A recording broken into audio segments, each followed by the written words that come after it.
చేసి గాతు ప్రాకారమును ఎబ్రే ప్రాకారము అష్టోదు ప్రాకారం పడగొట్టి అష్టోదు దేశం ఫిలిస్తీ దేశం ప్రాకారపురములను కట్టించిన. ఇక్కడ ఇతను చేసిన ఇంకొక మంచి పని అంటే తెలుసా, ఫిలిస్తీన్ల యుద్ధం చేసి ప్రాకారాలను పడగొట్టేశాడు. ఎవరి ప్రాకారాలు అంటవి? ఫిలిస్తీన్ల ప్రాకారాలు. ఎక్కడైతే వారి దేశంలో ఎవరైతే అన్యులు వచ్చి ప్రాకారాలు కట్టి దేవునికి వ్యతిరేకంగా అక్కడ అన్ని జరుగుతున్నాయి. ఇవి రాజు ఏం చేశాడు తెలుసా? రాజు ఏం చేశాడంటే ఆయన కట్టించినటువంటి ప్రాకారాలన్నీ కూడా పడగొట్టించాడు. ఇంకో చేసిన మంచి పని ఏంటంటే దేవునికి ఇష్టం లేని ప్రతి ప్రాకారాన్ని పడగొట్టేశాడు. ఈరోజు మనం కూడా జ్ఞాపకం చేసుకోవాలి, మన జీవితంలో మన గృహాల్లో దేవునికి ఇష్టము లేనటువంటి ప్రాకారాలు ఇంట్లో ఏదైనా ఉంటే, మీ జీవితంలో ఏదైనా ఉంటే వాటన్నింటినీ ఏం చేయాలంటే మనం పడగొట్టాలి. ఎలా పడగొడతారు? ఎలా పడగొట్టాలి చెప్పండి? ఆ ప్రాకారాలు పడగొట్టాలంటే మనం చేయాల్సింది ఒకటే, ఏం చేయాలంట? దేవుని స్తుతిస్తూ పాటలు పాడుతూ తిరగాలి. ఇంకన్నా చేసేది ఏమైనా ఉందని చెప్పండి? ఎరుకో గోడ ఎలా కూలిపోయినాయి? ఎరుకో గోడ ఎలా కూలిపోయినాయి? స్తుతుల ద్వారా కూలిపోయాయి. గుర్తుపెట్టుకోండి, ప్రాకారాలు పడగొట్టాలంటే స్తుతించండి, దేవుని ఆరాధించండి, చప్పట్లు కొట్టండి, పాటలు పాడండి, దేవుని స్తుతిస్తూ ఉండండి. దేవుడు ఆటోమేటిక్గా ప్రాకారాన్ని కూడా పడగొడతాడు. ఈ రాజు గురించి ఆలోచిస్తే ఉజ్జియా రాజు యథార్థంగా ప్రవర్తించాడు. ఒకటి. రెండోది ఏం చేశాడు? ఆయన దేవుని ఆశ్రయించాడు. మీరు వర్ధిల్లాలంటే ఏం చేయాలి? దేవుని మీదే ఆధారపడాలి. ఏ సమస్య ఉన్నా, ఏ ప్రాబ్లం ఉన్నా దేవుని మీదే ఆధారపడటం నేర్చుకోవాలి. తర్వాత మూడోది ఏం చేశాడు? ఆయన దేవునికి ఇష్టం లేని దుర్గములు ప్రాకారాలన్నీ కూడా పడగొట్టించాడు. తర్వాత వాక్యం చూడండి. తర్వాత 7వ వచనమా, ఫిలిస్తీన్లోను గుర్బాయిలో నివసించిన అరబీలతోనూ మెహూనీలతోనూ అతను యుద్ధము చేయగా దేవుడు అతనికి సహాయము చేశాడు. యుద్ధం చేసినప్పుడు దేవుడు తోడుగా ఉన్నాడా లేదా? నీవు ఎప్పుడైతే దేవుని మీద ఆధారపడి దేవునికి లోబడి యుద్ధం చేస్తావో ఆ యుద్ధంలో దేవుడు నీకు తోడుగా ఉంటాడు. ఇప్పుడు సిరియా రాజులు వచ్చి ఆ రాజులు ఏం చేశారు? సిరియా సైన్యం వచ్చి రాజులు ఏం చేశారు? ఎవరిని? యోవాషు రాజు ఏం చేశారు? ఓడించేశారు. దేవుడు ఎప్పుడైతే తోడు ఉండడో, దేవుడు ఎప్పుడైతే నిన్ను విడిచిపెట్టేస్తాడో ఆ సమయంలో మనకి యుద్ధంలో అపజయమే కానీ విజయం రానే. చిన్న సైన్యం వచ్చారంట, వీళ్ళు చాలా పెద్ద సైన్యం ఉన్నారు, కానీ విజయం అనేది దేవుడు తోడుగా ఉంటేనే నువ్వు చేసే పనిలో నీకు విజయం వస్తుంది. కానీ దేవుడు తోడుగా లేకపోతే విజయం అనేది. దేవుడు అతని సహాయము చేసిన. అమ్మోనీయులు ఉజ్జియాకు పన్నించువారైంది. ఇంతకుముందు పన్ను లేదు, కానీ ఇప్పుడు అమ్మోనీలు ఏం చేస్తారు? ఉజ్జియాకి పన్నులు ఇచ్చారు. అంటే పన్ను ఇస్తున్నారంటే ఆదాయం పెరిగిద్దా లేదా? ఎప్పుడైతే ట్యాక్సెస్ కలెక్ట్ చేస్తున్నారో ఆ సమయంలో ఆ ఉజ్జియా రాజు యొక్క రాజు అయినటువంటి ఆ ట్రెజరీలో ఏమో తెలుసా? పన్ను వచ్చింది, ట్యాక్సెస్ వచ్చాయి. కాబట్టి వారి ఆస్తి అంటే ఆ దేశంలో బాగా విస్తారమైన ధనం కూడా సమకూర్చబడింది. తర్వాత అతను అధికంగా బలాభివృద్ధి నొందెను. ఎలాగంట? అధికంగా బలము అభివృద్ధి. అతను అధికంగా బలాభివృద్ధి పొందిన కనుక అతని కీర్తి ఐగుప్తు మార్గ ప్రదేశములన్నిటినూ వ్యాపించను. అతని కీర్తి ఐగుప్తు మార్గ ప్రదేశములన్నిటినూ వ్యాపించను. ఎప్పుడైతే దేవుడు ఒకరిని ఆశీర్వదిస్తాడో ఆయన కీర్తి నలుదిశలో వెళ్ళిపోద్దండి. మీరు ఎంత ప్రయాసపడినా మీ కీర్తి మీరు ఉన్న రోడ్లోనే ఉన్న పట్టణంలోనే చేసుకోగలరేమో, కానీ దేవుడు ఆశీర్వదిస్తే నీ కీర్తిని నలుదిక్కుల దేవుడు ఎలాగ ఆశీర్వదిస్తాడంట? నలుదిక్కులా పంపిస్తాడు నీ కీర్తిని. ఆయన ఐగుప్తు మార్గ ప్రదేశంలన్నింటినూ వ్యాపింపజేశాడు. ఐగుప్తు ఎక్కడ? ఇజ్రాయెల్ దేశం ఎక్కడ? చూడండి, ఐగుప్తు ఎక్కడో ఇజ్రాయెల్ దేశం ఎక్కడ. ఐగుప్తు అంటే ఇజ్రాయెల్కి ఒకవైపు పెద్ద దేశం ఐగుప్తు. ఈ ఐగుప్తు దేశానికి కూడా వెళ్ళిపోయి దేవుడు ఆయన కీర్తిని బలాన్ని అభివృద్ధి పరిచాడు. ఎవరిదంట? ఉజ్జియా రాజు. ఇప్పుడు చూడండి, ఉజ్జియా రాజు చేసినటువంటి నేర్చుకోవాల్సిన విషయాలు 4 చెప్పేపండి. మొట్టమొదటి ఏంటి? యథార్థంగా ప్రవర్తించాడు. రెండవది ఏంటి? యెహోవాను ఆశ్రయించాడు. మూడవది ఏంటి? ప్రాకారాన్ని కూడా దేవునికి ఇస్తున్న ప్రాకారాన్ని పడగొట్టాడు. నాలుగవది ఏంటి? అధికంగా బలాభివృద్ధి పొందాడు. ఇదంతా జరగడానికి గల కారణం ఏంటి చెప్పండి? దేవుడు తోడుగా ఉన్నాడు, ఆశ్రయించాడు, తోడుగా ఉన్నాడు. చూడండి, దేవుడు తోడుగా ఉంటే నిన్ను ఆశ్రయిస్తాడు, నీ కీర్తిని అనేక చోట్ల తీసుకెళ్తాడు. నీకు అంటే అధికముగా నిన్ను ఆశీర్వదిస్తూనే ఉన్నాడు. చూడండి, ఆశ్రయించినంత కాలము దేవుడు అతన్ని వర్ధిల్ల చేశాడు. కాబట్టి దేవుడు ఆశ్రయించినంత కాలము ఆశీర్వాదం వచ్చింది. ఈరోజు నీకు ఆశీర్వాదం కావాలంటే ఏం చేయాలంట? దేవుణ్ణి ఆశ్రయించాలి, దేవుని వద్దకు రావాలి. దేవుడు లేకుండా దేవునికి వేరే మీరు ఎంత సంపాదించినా దేవునికి వేరే మీరు ఎంత ఆశీర్వదించబడాలన్నా అది దేనికి పనికిరాదు, వ్యర్థమైంది. కాబట్టి యెహోవాను పక్కన పెట్టేసి నేను ఆశీర్వాదం పొందుకోవాలి, దేవుడిని పక్కన పెట్టేసి అన్ని పొందుకోవాలంటే మీకు ఏది రానే. ఒకవేళ సంపాదించుకోవచ్చు, పొందుకోవచ్చు, కానీ దానికి లెక్క అనేది ఉండదండి. సొలొమోనును ఆశ్రయించింది ఎవరు? దేవుడే కదా. ఎలా ఆశ్రయించాడు? నాకు జ్ఞానం ఇవ్వు ప్రభు అన్నాడు. దేవుడు ఏం చేశాడు? నీ వెనక కానీ నీ ముందు కానీ నీలాంటి జ్ఞానపరుడు ఉండనే, నీ వెనక నీ ముందు ఎప్పుడు కూడా అంతటి జ్ఞానవంతుడు ఉండనే ఉండడు.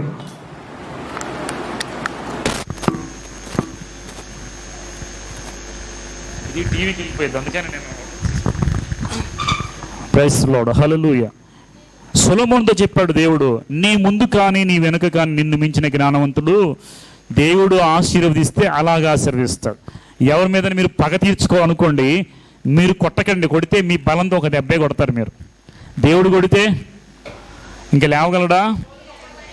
ఇంక లేవగలడండి? మహారాజులైన వాళ్ళే దేవుడి చేత దెబ్బతిన్న, మొట్టమొదటి దేవుడి చేత దెబ్బతిన్నవాడు ఎవరు? రాజు చెప్పండి. దావీదు దెబ్బతిన్నాడు దేవునితో. నేను అడిగింది దేవుడు కొట్టిన రాజు. సౌలునేమో వదిలిపెట్టేశాడు దేవుడు. సౌలును కొట్టలేదు, సౌలును వదిలిపెట్టాడు. ఫరోకు చూపించాడు. ఫరో అన్నాడు ఎవడో యెహోవా అన్నాడు. ఎలాగో చూపించాడు దేవుడు. నేను ఇప్పుడు రాజుల్లో చెప్పాను మీకు. దేవుడు మొత్తిన రాజు మొట్టమొదటి రాజు. చీలిపోయిన వాళ్ళు మొట్టమొదటి రాజు అండి. 10 గోత్రాలు ఇచ్చి యెరోబాముని చక్కగా పరిపాలించుకోరా, చక్కగాను రాజ్యం చేసుకోరా అని నీకు 10 గోత్రాలు సేవకుడైన వాడికి ఇస్తే దేవునికి వ్యతిరేకంగా లేచాడు. కాబట్టి దేవుడు ఏం చేశాడు? మొట్టమొదటిగా మొత్తిన రాజు యెరోబాముని దేవుడు మొత్తాడు. కాబట్టి దేవునికి వేరే మనము ఏది కూడా పొందుకోలేదు. ఒకవేళ దేవునికి వ్యతిరేకంగా సంపాదించుకుని ఉన్నారేమో కానీ దానికి లెక్క అనేది ఉండదు. కాబట్టి దేవుడు ఆశీర్వదిస్తే నిన్ను బహుగా ఆశీర్వదిస్తాడు. దేవుని చేతిలో పట్టు బహు భయంకరం. దేవుని చేతిలో ఉండండి. దేవుడు ఏం చేయాలి? తగిన సమయమందు దేవుడు మిమ్మను హెచ్చించినట్లు ఆయన బలిష్టమైన చేతి కింద దీన మనస్కులై ఉండండి. దేవుడు తగిన సమయంలో మిమ్మల్ని హెచ్చిస్తాడు. అప్పటి వరకు మనం ఎలా ఉండాలంట? దీన మనస్కులై ఉండాలి, దీనులుగా ఉండాలి. మీరు అనుకోవచ్చు, నేను ఎంత ప్రార్థన చేసినా నాకు ఆశీర్వాదం, ఎంత ప్రార్థన చేసినా నాకు ఏది రావాలి, ఎంత ప్రార్థన చేసినా నాకు మేలు జరగట్లేదు, ఎంత ప్రార్థన చేసినా నాకు కీడే జరుగుతుంది. మీరు ఏం చేయాలో తెలుసు? అప్పుడు యెహోవాను ఆశ్రయించండి. యెహోవా కొరకు ఎదురు చూడండి. బైబిల్ ఏం చెప్తుంది తెలుసా? యెహోవా కొరకు ఎదురుచూవారు నూతన బలం పొందుకొని పక్షి రాజుల వలె పైకి. దేవుని కోసము వెయిట్ చేసేవాళ్ళకంట ఆలస్యం వచ్చేమని అలక్ష్యం మాత్రం దేవుడు చేయడు. దేవుడు ఆలస్యం చేస్తాడు ఖచ్చితంగా. ఎందుకు చేస్తాడో మీకు తెలుసు. నీ విశ్వాసాన్ని చూడటం కోసం దేవుడు శిష్యుల ముందు పంపించాడు గలిలయ సముద్రంలో. వాళ్ళు వెళతా ఉన్నారు పొలంలో. మధ్యకెళ్ళగానే ఏమొచ్చింది? గాలి తుఫాను వాళ్ళ మీద కొట్టింది. ప్రభు అయిన యేసుక్రీస్తు వారు కొండ మీద ఉండి, ఆ గలిలయ సముద్ర తీరాన్ని కొండ మీద ఉండి ప్రార్థన చేసుకొని దూరం నుండి వాళ్ళని చూశాడు. చూసి దేవుడు విడిచిపెట్టాడా? దేవుడు ఆలస్యంగా వచ్చాడు. వాళ్ళతో రాలా, ఆలస్యంగా వచ్చాడు. కానీ కరెక్ట్ టైంకి సముద్రం మీదే నడుచుకుంటూ వచ్చాడు. నడుచుకుంటూ వచ్చి గాలిని తుఫాను అణిచివేశాడు దేవుడు. దేవుడు ఒక్కోసారి ఆలస్యం చేస్తాడే కానీ అలక్ష్యం మాత్రము చేయడు. అలక్ష్యం చేసేది ఎవరో మనుషులు చేస్తారు. కానీ దేవునికి నీవు పెట్టుకున్నటువంటి నిరీక్షణ ఎన్నటికీ పరచదు. Bible never disappoint. Bible hope never disappoint. దేవుని మీద ఆధారపడిన వాడు ఎప్పుడు సిగ్గుపడడు. కాబట్టి గుర్తుపెట్టుకోండి, ఈరోజు నీకు రాలేదని, ఈరోజు నీకు లేదని అనుకుంటున్నాయేమో, దేవుని మీద ఆధారపడండి, దేవుని ఆశ్రయించండి. ఖచ్చితంగా దేవుడు నిన్ను దీవిస్తాడు. ఇక్కడ యెహోవాను ఆశ్రయించేంత కాలం మాత్రం ఎలా ఉన్నాడంట? వర్ధిల్లాడు. ఈరోజు మీరు వర్ధిల్లాలంటే మీకు ఒక సీక్రెట్. ఏం చేయాలి? అది యెహోవాను ఏ కష్టమైనా, ఏ సమస్యమైనా, ఏ ప్రాబ్లం వచ్చినా ప్రభువుకు చెప్పుకోండి. ఎలాంటి సమస్యలో ఉన్నా కానీ మోకరించి ప్రభువు చెప్పుకోండి. యెహోవాను ఆశ్రయించండి, యెహోవా మీద ఆనుకోండి. తగిన సమయంలో ఆయన మనల్ని పైకి లేపడా? దేవుని మీద ఆనుకొని మోసపోయిన వాళ్ళు, సిగ్గుపరచబడిన వాళ్ళు బైబిల్లో నాకు ఒకడు చూపించండి. దేవుని మీద ఆనుకొని ప్రార్థన చేసి ఇది చేయలేదు దేవుడు అని వెళ్ళిపోయినటువంటి వాళ్ళు ఎవరు ఉన్నారా? నీకు తెలిసిన వాళ్ళు చెప్పండి. మాట ఇచ్చాడంటే దేవుడు రెడ్డి రాగా ఆపేసి. ఓకే, చూడండి, ఈ రాజు ముందు బాగానే ఉన్నాడు. ఇప్పుడు ఇది చేసిన పనులు 4 పాయింట్లు చెప్పుకునే గురించి, అసలు ఆయన ఏం పనులు చేశాడు కూడా ఒకసారి మనం బైబిల్లో చూద్దాం. 26వ అధ్యాయము 6వ వచనంలో ఆయన ఏం చేశాడంట? ప్రాకారాలన్నీ కూడా పడగొట్టించాడు, గోడలు కట్టించాడు, తర్వాత పన్నులు వసూలు చేశాడు. 26:9 చూడండి ఒకసారి. ఆయన వచ్చి యెరూషలేములో మూల గుమ్మముల దగ్గర, పల్లవస్థలం దగ్గర, ప్రాకారముల దగ్గర దుర్గములను కట్టించి గుమ్మములను దుర్గములు కట్టించాడు, గుమ్మములు దిట్టపరిచాడు. తర్వాత 26:10 చూడండి.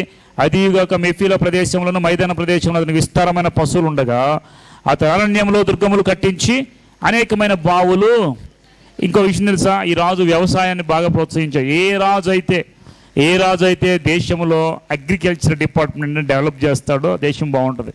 ఈయన ఏం చేశాడంట, ఈ రాజ్యంలో పశు సంపదను కూడా ఆయన ప్రోత్సహించాడు. 10వ వచనంలో చూడండి. అదిగాక మెఫీల ప్రదేశంలో మైదాన ప్రదేశంలో అతనికి విస్తారమైన పశువులు ఉన్నాయి. అప్పుడు ఆ ప్రదేశంలో పశువులు ఉండగా అతను అరణ్యంలో దుర్గములు కట్టించి అనేకమైన బావులు కూడా దవ్వించి. బావులు దవ్వించిన వాళ్ళు మీకు ఎవరైనా గుర్తున్నారా పాత నిబంధన గ్రంథంలో? ఇస్సాకేనా, లేకపోతే ఇంకా ముందు ఎవరైనా దవ్వించారా? అబ్రహాము దవ్వించిన బావుల్ని మూసేస్తే మరలా ఇస్సాకు వాటిని తవ్వించాడు. ఎప్పుడు? కరువు వచ్చినప్పుడు. నేను చెప్తానండి, ఎక్కడ వాటర్ లేకపోయినా నీ ఇంట్లో వాటర్ ఉంటుంది. ఎక్కడ ఏది లేకపోయినా దేవుడు నీకు తోడుగా ఉంటే నీకు దేవుడు ఎడారిలో నీళ్లు కురిపించగలరా? దేవుడు కురిపించగలరా లేదా? ఎవరు? ఇష్మాయేలు తల్లి ఎవరు చెప్పండి? ఇష్మాయేలు తల్లి ఎవరు? హాగరు దేవునికి మొరపెట్టి అడిగితే నీటి బుగ్గను పుట్టించాడు ఎడారిలో. తర్వాత అబ్రహాము కరువు వచ్చినప్పుడు ఆయన బావులు తవ్విస్తే బావులో నీళ్ళు వచ్చినాయి. అవి తర్వాత శత్రువులు మూసేస్తే ఇస్సాకున్న సమయంలో ఇస్సాకు బావులు దొత్తుని వచ్చి మరలా ఇస్సాకు మీదకి అడ్డుపడతారు వాళ్ళు. ఇది బావులు మావి అయినా కానీ బావులు తవ్విస్తాడు. కరువులో దేవుడు వాటర్ని పుష్కలంగా ఇస్తాడు. కాబట్టి నీవు గనక దేవుని మీద ఆధారపడి నమ్మకంతో నువ్వు బావులు తవ్వగలిగితే, అంటే నువ్వు చేయగలిగిన పనిని దేవుడు ఏం చేస్తాడు? కరువులో కూడా నిన్ను పోషిస్తాడు, నీకు సమృద్ధిని ఇస్తాడని మనం నేర్చుకోవాలి ఇక్కడ. కాబట్టి నేను ఏం చేసాడు? ఈ రాజు బావులు తవ్వించి వ్యవసాయాన్ని ప్రోత్సహించాడు. కాబట్టి ఆ దేశంలో ఆహారం సమృద్ధిగా ఉండేది. ఇదంతా దేశాన్ని బాగా అభివృద్ధి చేశాడు మొట్టమొదటి టైంలో. అంటే ఫస్ట్ హాఫ్లో ఈ రాజు బాగా పరిపాలన చేశాడు. కానీ తర్వాత చూడండి 20:11 కూడా చూడండి. యుద్ధమునకు ఒక్క నిమిషం ముందుగా మనం ఎంత ప్రదేశం విస్తారం పశువులు ఉండగా 10వ వచనంలో 3వ లైన్ చూడండి. అతనికి విస్తారమైన పశువులు ఉండగా అరణ్యంలో దుర్గములు కట్టించి అనేకమైన బావులు త్రవించాడు. వ్యవసాయం అందు అతడు అపేక్ష గలవాడు గనుక పర్వతములలో కర్మేల్లో అతనికి వ్యవసాయకులు, ద్రాక్ష తోట పనివారు. బైబిల్ చెప్తుంది క్లియర్గా, వ్యవసాయాన్ని కూడా అభివృద్ధి చేసిన రాజు ఆయన. ఏ రాజు అయితే ఈ వ్యవసాయాన్ని అభివృద్ధి చేస్తాడో ఆ దేశము చక్కగా వర్ధిల్లుతుంది.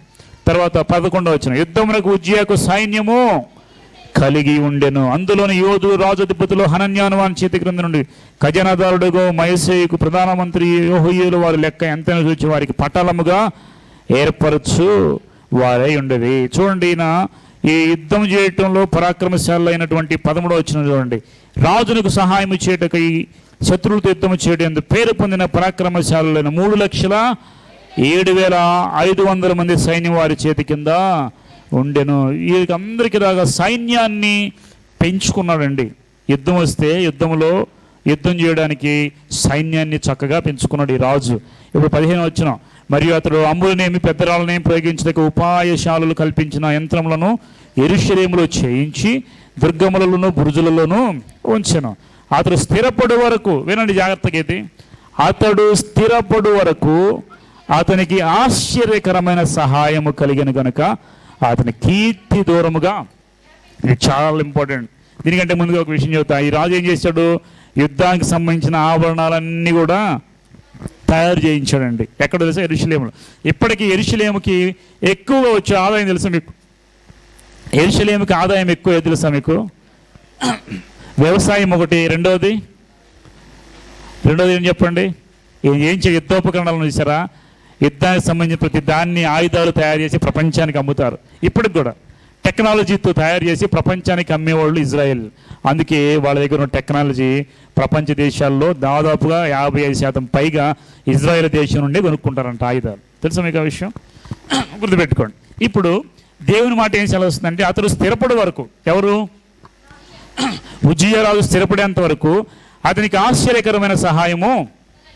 మీరు అనుకుంటున్నారు కదా, నాకు వచ్చే 10,000లో, నాకు వచ్చే 20,000లో, నాకు వచ్చే తక్కువలో నేను సరి చేసుకోలేకపోతున్నాను అనుకుంటున్నారా మీరు?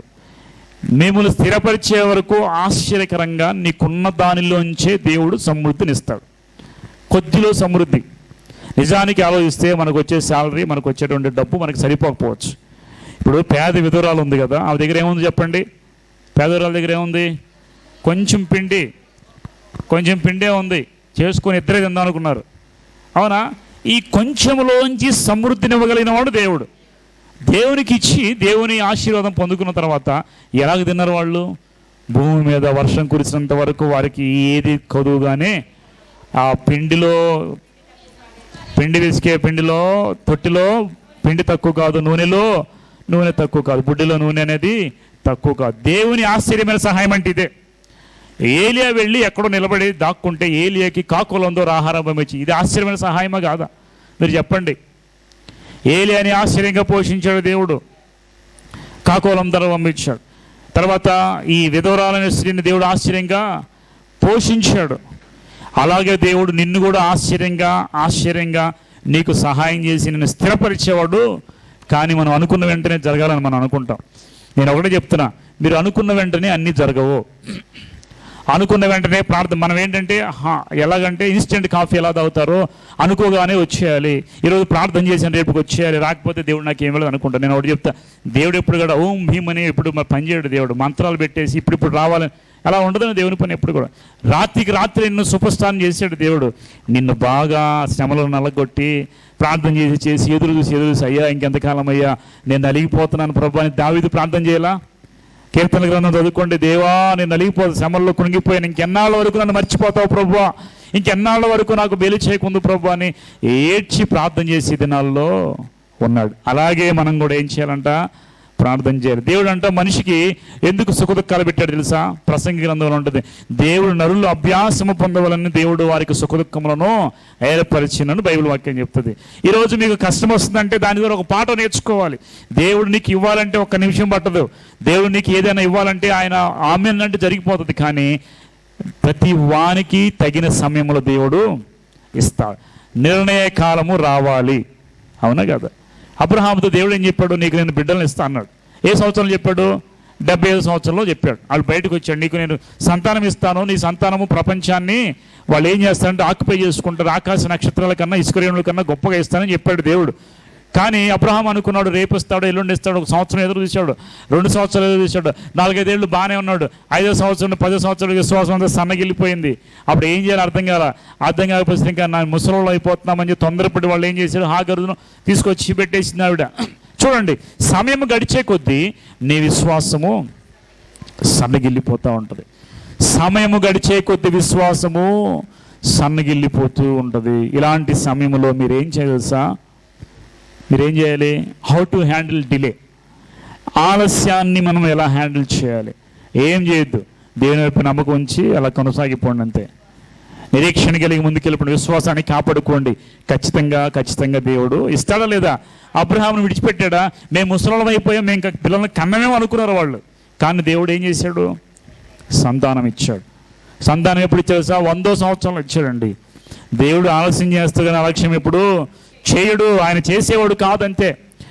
మనం అనుకుంటాము ఏదైనా కీడు రాగానే దేవుడు నాకు బెయిల్ చేయడం అది మనుషులు చేస్తారు అట్లా. ఇప్పుడు మనుషులు ఎదురు ఉన్నారండి, ఎదురు తేడా వచ్చింది అనుకుంటాడు, నాకు తేడా వచ్చింది కాబట్టి దేవుడు నాకు మేలు చేయడం అనుకో. ఇది మనుషుల స్వభావం. కానీ దేవుని స్వభావం అది కాదు. నువ్వేదైనా కీడు చేయగానే దేవుడు నిన్ను కీడు చేసేసి మేలు చేస్తే మేలు చేయటం, మంచిగుంటే మంచుకుంటాం, చెడుకుంటాం, మారిపోవటం మనుషుల స్వభావాలు. కానీ దేవుని స్వభావం ఎప్పుడు, దేవుడు ఎప్పుడు ఒకలాగే, దేవుడు ఎప్పుడు ఒకేలాగా ఉంటాడు నువ్వు ఎలా ఉన్నా కానీ మనం దేవుడిని సరిగా అర్థం చేసుకోలేదు. అబ్రహాం అండి చూడండి, ఎదురు చూశాడు కానీ దేవుడు ఇచ్చాడా లేదా? ఎప్పుడు ఇచ్చాడు? బైబిల్లో ఉంటుంది, ఇదిగో మీదటికి నిర్ణయ కాలమున. నేను రెఫరెన్స్ చూపించట్లా, మీకు తెలుసు ఆ వాక్యం. ఆదికాండం 19 మీదటికి నిర్ణయ కాలాన్ని నేను మరలా వచ్చేదను, నీకు ఒక కుమారుడు కలుగుతాడని చెప్పేసి శారాతో అబ్రహాంతో చెప్తాను. మీదటికి దేవుడు ఆ మాట ముందు చెప్పాడా? ఇస్తానన్నాడు, నేను ఎప్పుడు ఇస్తాడు చెప్పలా. ఇప్పుడు వచ్చి మీదటికి నేను ఇస్తాను. కాబట్టి మీరు ఎంత ప్రార్థన చేసినా జవాబు రాకపోతే మీరు దిగిలి పడాల్సిన అవసరం లేదు. ఈరోజు కాకపోతే రేపు దేవుడైనా ఇస్తాడు. మీరేం భయపడాల్సిన పరిస్థితులు నీ మీదకి వచ్చినా, ఎలాంటి స్థితులు వచ్చినా మీరు అనుకోవచ్చు పోటీ ప్రపంచంలో. మీ మొన్నగాక మనం చూశారు లేదో, ఒక తండ్రి ఇద్దరు బిడ్డలను తీసుకొని ఇంటికి వచ్చి నా పిల్లలు కాలేజీ స్కూల్లో సరిగ్గా చదవట్లేదు, ఫీజులు కడుతున్నాను, వాళ్ళు సరిగ్గా అందుకోలేకపోతున్నారు, నా బిడ్డలు చదవలేరేమో, ఈ సమాజంలో నిలబడలేరు అని చెప్పేసి ఇద్దరికి చేతులు కట్టేసి బకెట్లో వాళ్ళ తల పెట్టేసి వాళ్ళని చంపేశారండి. తెలుసా మీకు ఆ విషయం? చిన్న పిల్లలకి ఏమొచ్చు చదువు తెలీదా? పేపర్లో వేసారు. రాజమండ్రి, కాకినాడ. ఏం చేశారు చూడండి, నా బిడ్డలు వాళ్ళ వయసు ఎంత, చిన్నపిల్లలండి, ఫస్ట్ సెకండ్ క్లాస్ చదువుతున్నారు, వాళ్ళు సరిగ్గా అర్థం చేసుకోలేకపోతున్న బిడ్డలు ఏం చేశాడు, నా పిల్లలు సమాజంతో పోటీ పడలేరేమనుకుని చిన్న బిడ్డలు ఇద్దరిని నీళ్ళల్లో పెట్టేసి బకెట్లో నీళ్లు నిండుగా పెట్టి లోపలికి పడుకోబెట్టి వాళ్ళు గిలగిల కొట్టుకులాడుతున్న చేతులు కట్టేస్తే ఎంత గట్టులాడు చనిపోయింటారు చూడండి. వాళ్ళిద్దరిని చంపి అతను కూడా ఊరేస్తుంది చనిపోయాడు. వాళ్ళు ఏమాత్రం పోటీ పడలేకపోతున్నారు. నేను ఒకటి చెప్తానండి, ప్రపంచం ఎంత పొజిషన్కి వెళ్ళి పోటీ పడే స్థితికి వచ్చినా నువ్వు భయపడాల్సిన అవసరం లేదు.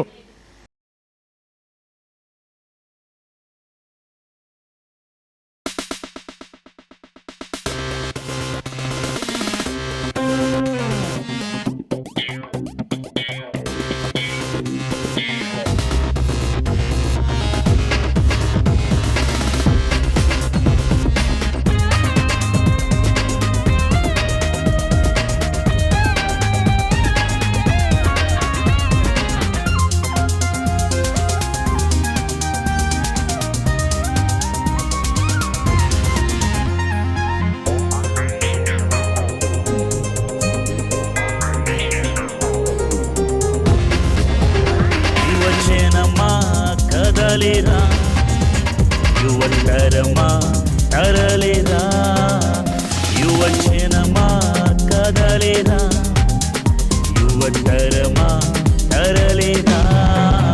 ప్రభు యేసుకు నీవు కావాలి, ప్రభు చెంతకు నీవు చేరాలి. ప్రభు యేసుకు నీవు కావాలి, ప్రభు చెంతకు నీవు చేరాలి. ప్రభు పనికై కదలేరా, ప్రభు కొరకై తరలేరా, ప్రభు పనికై కదలేరా, ప్రభు కొరకై తరలేరా. కదలేరా, తరలేరా,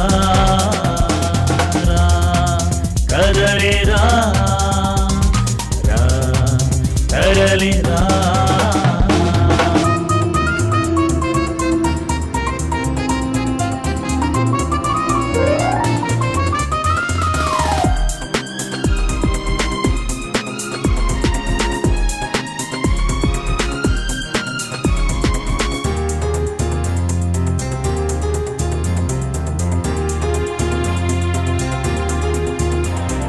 నశించు ఆత్మలు ఎన్నియో అగ్నిలో అల్లాడుచుండగా, రక్షించు వారెవరు లేకనే చేజారి పోవుచుండగా,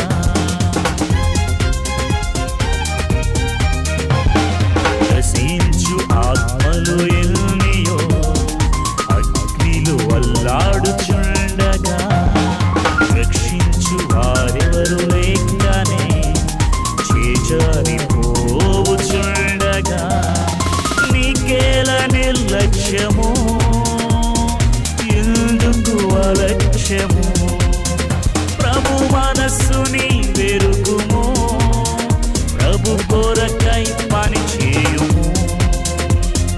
నీకేల నిర్లక్ష్యము, ఎందుకు అలక్ష్యము, ప్రభు మనస్సుని వెరుగుము, ప్రభు కొరకై పని చేయుము.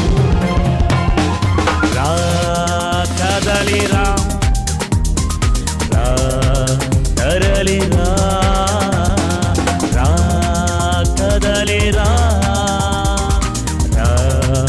తరలిరా.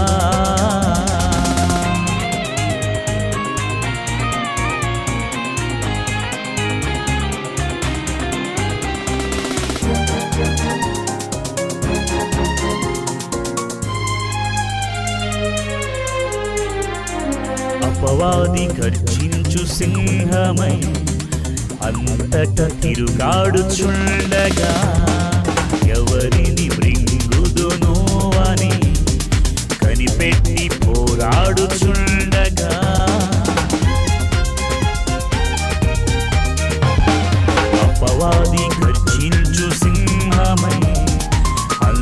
చుట్ట తిరుగాడుచుండగా ఎవరిని మృంగుదును అని కనిపెట్టి పోరాడుచుండగా ప్రభు చేతిలో బాణమై సాతాను ఎదిరించుము. బలమైన దుర్గమై దాని క్రియలను లయపరచుము. ప్రభు చేతిలో బాణమై సాతాను ఎదిరించుము. బలమైన దుర్గమై దాని క్రియలను లయపరచుము. రా కదలిరా, రా కదలిరా, రా కదలిరా, రా కదలిరా.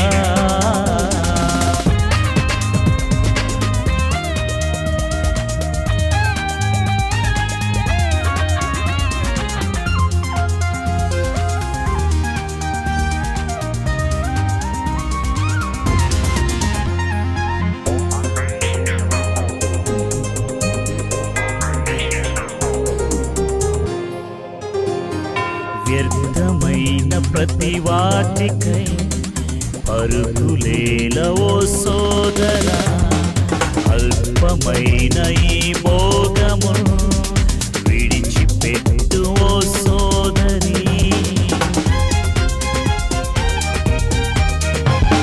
వ్యర్థమైన ప్రతి వాటికై పరుగులేలవో సోదరా, అల్పమైన ఈ భోగము విడిచిపెట్టు ఓ సోదరి. ఒకటే విలువైనది నీ బ్రతుకును మార్చునది. ప్రభు ప్రేమను నీ వెరుగుము, ప్రభు దర్శనం నెరవేర్చుము. ఒకటే విలువైనది నీ బ్రతుకును మార్చునది. ప్రభు ప్రేమను నీ వెరుగుము, ప్రభు దర్శనం నెరవేర్చుము.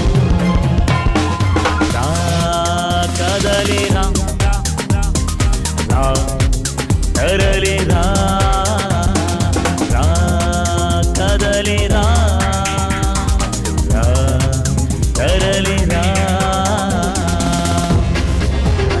యువజనమా కదలిరా, యువతరమా కదలిరా, యువజనమా కదలిరా, యువతరమా కదలిరా.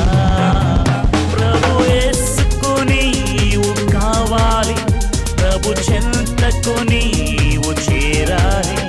ప్రభు యేసుకు నీవు కావాలి, ప్రభు చెంతకు నీవు చేరాలి. ప్రభు పనికై కదలిరా, ప్రభు కొరకై కదలిరా, ప్రభు పనికై కదలిరా.